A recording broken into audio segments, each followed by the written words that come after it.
दरअसल बागेश्वर धाम के पीठाधीश्वर धीरेंद्र शास्त्री के विवाह की खबरें पिछले कुछ समय से लगातार सुर्खियां बटोर रही हैं।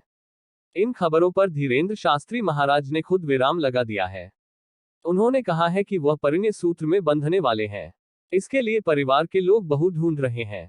बागेश्वर धाम के महाराज के पास विवाह करने को लेकर की चिट्ठियां भी पहुंच रही है, जिसमें चेतावनी भी दी जा रही है कि यदि विवाह नहीं किया गया तो पत्र लिखने वाली युवती गलत कदम भी उठा सकती है।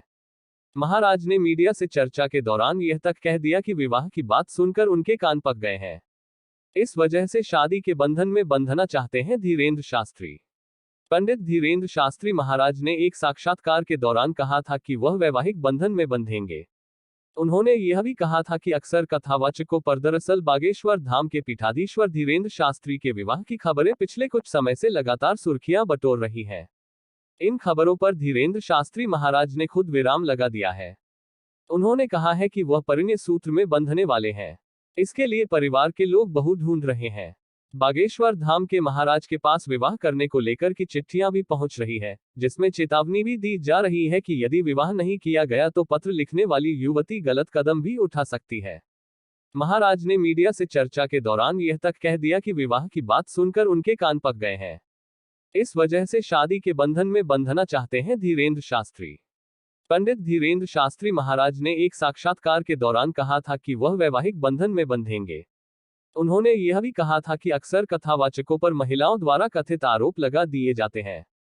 ऐसी स्थिति में वह वैवाहिक जीवन में बंधेंगे। हालांकि उन्होंने विवाह को लेकर कोई तारीख नहीं बताई है। पंडित धीरेंद्र शास्त्री के देश भर में लाखों भक्त हैं। ऐसे सभी को उनकी शादी का इंतजार है। महिलाओं द्वारा कथित आरोप लगा दिए जाते हैं। ऐसी स्थिति में वह वैवाहिक जीवन में बंधेंगे। हालांकि उन्होंने विवाह को लेकर कोई तारीख नहीं बताई है। पंडित धीरेंद्र शास्त्री के देश भर में लाखों भक्त हैं। ऐसे सभी को उनकी शादी का इंतजार है। उन्होंने कहा, हमारी न मुस्लिमों से लड़ाई है, न ईसाइयों से लड़ाई है।